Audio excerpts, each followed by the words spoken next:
আমি 1 কাপ আটা দিয়ে রোল তৈরি করব, তা আবার চিকেন দিয়ে।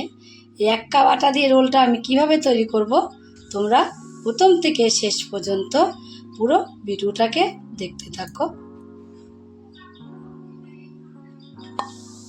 তার জন্য দেখো আমি এখানে একটা বোল নিয়ে নিয়েছি। বোলের মধ্যে মেজারিং কাপের 1 কাপ এখানে আমি আটা নিয়ে নেবো। আমি এখানে আটা নিয়েছি, তোমরা যদি মনে করো আটা নেবো না, আটার বদলে তোমরা ময়দাও নিতে পারো। আর দেবো এর মধ্যে আমি পরিমাণ মতন লবণ। এইবার দেখো আমি এর মধ্যে 1 কাপ তরল দুধ দিয়ে দেবো। 1 কাপ তরল দুধ দিয়ে আমি ভালোভাবে এটাকে একটু পাতলা একটা ব্যাটার তৈরি করে নেব। 1 কাপ তরল দুধ দিয়ে কিন্তু পাতলা ব্যাটারটা এখনও তৈরি হয়নি। আর একটু দুধ আমি এর মধ্যে দেবো। সময় তোমার একটা পাতলা ব্যাটার তৈরি না হবে, তত সময় তোমার হলো দুধটা সেটুকুই তোমার মাপ বুঝে দিতে হবে। দেখো 1.5 কাপ এখানে আমি তরল দুধটা দিয়েছি, দিয়ে দেখো একটা ব্যাটার তৈরি হয়ে গেছে। এখন একদম পাতলা ধরনের ব্যাটারটাকে তৈরি করেছি। এবার এই ব্যাটারটা কেমন তৈরি করেছি তোমাদের আমি দেখিয়ে দিচ্ছি। দেখো কেমন তৈরি করেছি ব্যাটারটা, এর মধ্যে কিন্তু লেগে যাচ্ছে না, পড়ে যাচ্ছে। এভাবে একটা পাতলা ব্যাটার তৈরি করতে হবে। এবার এই পাতলা ব্যাটারটাকে আমি এক সাইডে রেখে দেবো। এইবার আমি রোলের পুরটাকে বানিয়ে নেবো। তার জন্য দেখো গ্যাসে একটা ফ্রাই প্যান বসিয়ে দিয়েছি। ফ্রাই প্যানটাকে ভালোভাবে একটু গরম করে নেব। গরম হয়ে গেলে এর মধ্যে দিয়ে দেবো আমি সাদা তেল।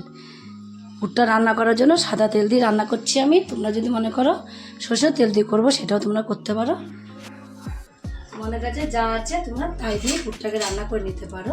তেলটা যে গরম হয়ে যাবে, এবার দিয়ে দেবো এর মধ্যে আমি দেখো কিছুটা রসুন কুচি দিয়ে দেবো। তেলটা কিন্তু গরম হয়েও গেছে।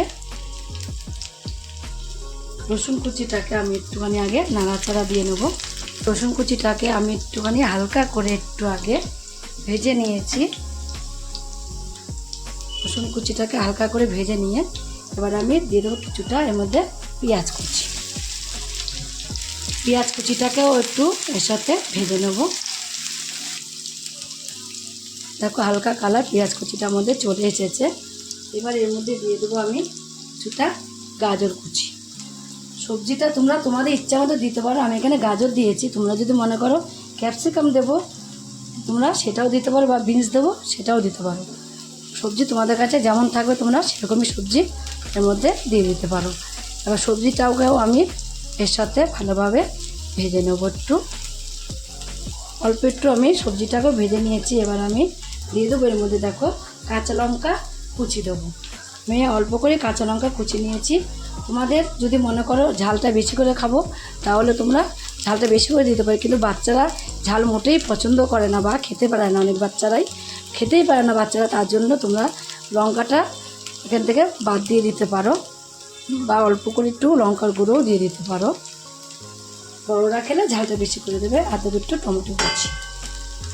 টমেটো কুচিটা দেওয়ার পরে সব শেষে দিয়ে দেবো এখানে আমি দেখো চিকেন রেখে দিয়েছি, একদম ছোট ছোট কিমা করেছি। দেখো একদম ছোট ছোট এইভাবে করে পুরো চিকেনটাকে আমি এর মধ্যে দিয়ে দেবো। পুরো চিকেনটাকে দিয়েও আমি এর সাথে একটুখানি ভেজে নেবো, হালকা করে ভাজলেই হয়ে যাবে। চিকেনটা দিয়েও আমি একটু হালকা করে একটু ভাজা ভাজা করে নিয়েছি। এবার এর মধ্যে আমি দিয়ে দেবো স্বাদ মতো লবণ, পরিমাণ মতো হলুদের গুঁড়ো দেবো, অল্প একটুখানি সামান্য লঙ্কার গুঁড়ো দেবো, সামান্য না দেওয়ার মতো, এটা কালারের জন্য দিয়েছি। কাশ্মীর লঙ্কার গুঁড়ো দিয়েছি। আর ঝালের জন্য দিয়ে দেবো এখানে দেখো আমি এখানে গোলমরিচের গুঁড়ো দিয়ে দেবো কিছুটা, অল্প করে গোলমরিচের গুঁড়ো দিয়ে দিয়েছি। অল্প একটু আদা বাটা দিয়ে দেবো, অল্প একটু জিরের গুঁড়ো দেবো, আর অল্প একটুখানি দেবো দেখো ধনের গুঁড়ো। স্বাদ বাড়ানোর জন্য চিনিটা একটু দিতেই হবে অল্প করে। দিয়ে এবার আমি এগুলো সব ভালোভাবে মিশিয়ে নেব। মিশিয়ে রান্না করে নেব কিছুটা সময়, যেন চিকেনগুলো ভালো মতো রান্না হয়। আর গ্যাসটাকে একদম হাই ফ্লেম দিতে হবে না, একদম লো ফ্লেমে দিয়ে দিতে হবে। একদম লো ফ্লেমে দিয়ে তারপরে আস্তে আস্তে চিকেনটাকে রান্না করে নিতে হবে। আস্তে আস্তে সবজিগুলো সিদ্ধ হয়ে যাবে, চিকেনটাও খুব সুন্দরভাবে সিদ্ধ হয়ে যাবে। আর দেবো দেখো এর মধ্যে আমি একটু সোয়া সস দিয়ে দেবো, অল্প একটু সোয়া সস দিয়ে দেবো এর মধ্যে। আর দেবো একটুখানি আমি এর মধ্যে দেখো টমেটোর সস। টমেটোটা তোমরা বাদ দিয়েও দিতে পারো, শুধু টমেটো সসটাও তোমরা এর মধ্যে দিয়ে দিতে পারো।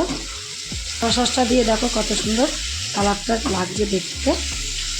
আস্তে আস্তে দেখবে যখন হয়ে যাবে তখন কালারটা চেঞ্জ হয়ে যাবে। দেখো এখন কিন্তু রান্না হয়ে গেছে। রান্না হওয়ার কিছুক্ষণ আগে আমি এর মধ্যে দিয়ে দেবো একটুখানি ছাই গরম মশলা দিয়ে দেবো। ছাই গরম মশলা দিলে আরও টেস্টটা বেড়ে যাবে দেখবে। অল্প করে একটুখানি ছাই গরম মশলা দিয়ে দিয়েছি, দিয়ে এবার একটু ভালোভাবে মিশিয়ে নেব। মিশিয়ে একদমই চিকেনগুলো দেখো কত সুন্দরভাবে রান্না হয়েছে। দেখো কাঁচালু দিয়ে গলে যাচ্ছে, এত সুন্দরভাবে চিকেনগুলো রান্না হয়েছে। তোমরা তো এখন দেখলেই বুঝতে পারছো যে কত সুন্দর রান্নাটা কমপ্লিট হয়ে গেছে। পুরটা, রোলের পুরটা একদম আমার রেডি হয়ে গেছে। এবার আমি রোলের পুরটাকে নামিয়ে এক সাইডে রেখে দেবো। পুরটাকে নামিয়ে এক সাইডে রেখে দেখো গ্যাসে আবার আমি ফ্রাই প্যানটাকে বসিয়ে দিয়েছি। ফ্রাই প্যানটাকে বসিয়ে দিয়ে অল্প একটু তেল আমি এর মধ্যে বিরাজ করে নেবো। অল্প করে তেল দেবো, তোমরা বিরাজ থাকলে বিরাজ দিয়ে বিরাজ করে নেবে। এরকম অল্প একটু তেল দিয়ে প্যাঁচালো দিয়ে ফ্রাই প্যানের চারিদিকে লাগিয়ে নেবে। তোমরা তাওয়াও বসিয়ে দিতে পারো, তাওয়া থাকলে আমি ফ্রাই প্যান বসিয়ে দিয়েছি।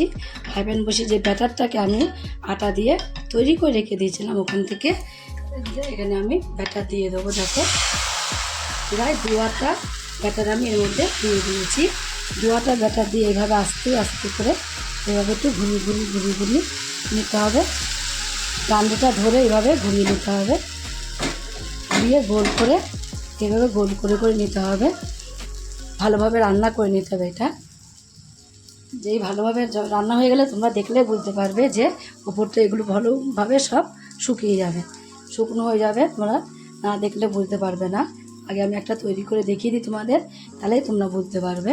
দেখো যে এরকম তৈরি হয়ে গেছে, দেখো দেখলে বুঝতে পারবে রান্নাটা পুরো আমার এখানে কমপ্লিট হয়ে গেছে। হয়ে গেলেই এই ধারগুলোকে আগে একটুখানি এইভাবে প্যাঁচালু দিয়ে একটু আগলা করে নিতে হবে।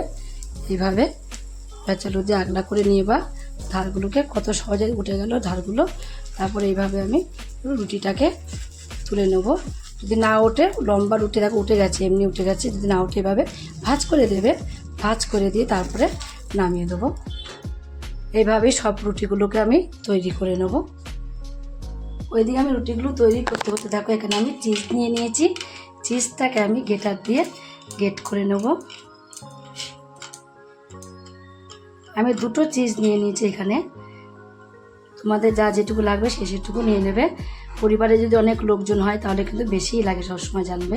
জিনিসপত্র আর তৈরি করে কোনো দিন একা একা খাওয়া যায় না। একটা নতুন জিনিস যদি বাড়িতে তৈরি করা হয় সবাইকেই কিন্তু দিতে হবে, না দিলে কিন্তু মনটাও ভালো লাগবে না, নিজেকে খেতেও ইচ্ছা করবে না। আর সবাই খেয়ে যদি বলে ভালো হয়েছে তাহলে দেখবে নিজেকেই কতটা ভালো লাগে। দেখো তোমাদের সঙ্গে গল্প করতে করতে আমার পুরো চিজটাকে কেটে করে নেওয়া হয়ে গেল। এই চিজটাকেও আমি একটা সাইডে রেখে দেবো। সব কিছু আমি রেডি করে নিয়েছি। এবার তোমাদের আমি রোলটা কীভাবে তৈরি করব সেটাই আমি তোমাদের দেখিয়ে দেবো, যে কীভাবে আমি রোলটাকে তৈরি করব। যে রুটিগুলো তৈরি করেছি, রুটি ওখান থেকে রুটি নিয়ে নিয়েছি এখানে। আর এই রুটির মধ্যে এবার আমি যে চিকেনের পুরটা তৈরি করে রেখে দিয়েছিলাম চিকেনের পুরটাকে দিয়ে দেবো, দিয়ে দিয়েছি। আর আমি যে এখানে আমি চিজ নিয়েছি, এখান থেকে চিজ ও এর মধ্যে দিয়ে দেবো অল্প করে। এবার আমি এটাকে মুড়িয়ে নেব। যে আটার গুলাটা করেছিলাম সেই আটাটা এখানে একটু নিয়ে নেব, নিয়ে যেন খুলে না যায় তার জন্য আটা গোলাটা দেখো চারিদিক দিয়ে আমি একটু দিয়ে দেবো। চারিদিক দিয়ে এই পাশটাকে একটুখানি আগে এভাবে মুড়িয়ে দেবো যেন খুলে না যায়। আবার এই পাশটাকেও এভাবে মুড়িয়ে দেবো, 2 পাশটাই মুড়িয়ে দেবো, খুলে যাওয়ার কোনো সম্ভাবনা থাকবে না। তারপর এটা পুরোটাকে ধরে এইভাবে রোল টাইপের করে নেব। রোল টাইপের করে নিয়েছি। দেখো এখানে আমি আটা দিয়ে দিয়েছি বলে কিন্তু খুলে যায়নি, নাই কিন্তু পরে খুলে যেতে পারে। খুলে যেন না যায় সেইভাবে দেখো রোলগুলোকে আমি সব রেডি করে নেব। এইভাবে করে সব রোলগুলোকে দেখো আমি একই রকম করে তৈরি করে নিয়েছি।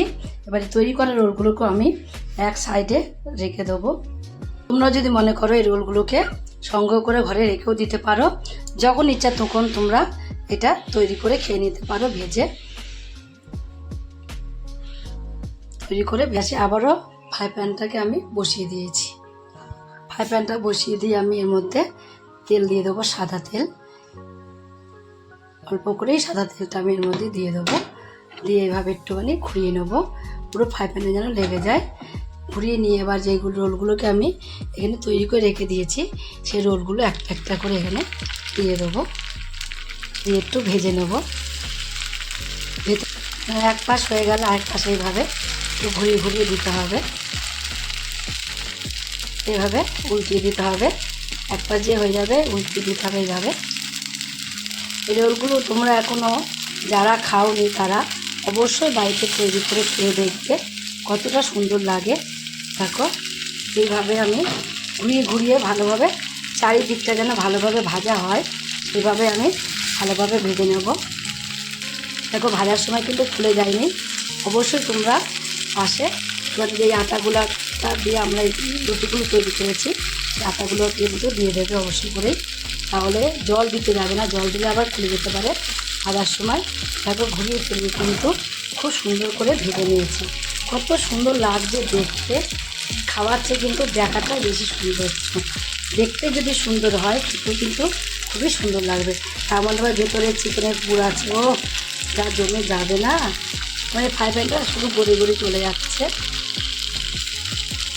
দেখো ধরে ধরে এভাবে আমি উল্টে দিয়ে দিয়েছি, একটা কিন্তু খুলে যায়নি। দেখো এইভাবে গোল করে করে আমি ঘোরাচ্ছি, কত সুন্দর হয়ে গেছে। তিনটেই হয়ে গেছে, এবার আমি তিনটে নামিয়ে নেবো। ঘুরিয়ে ঘুরিয়ে ভালো মতনই ভেজে নিয়েছি।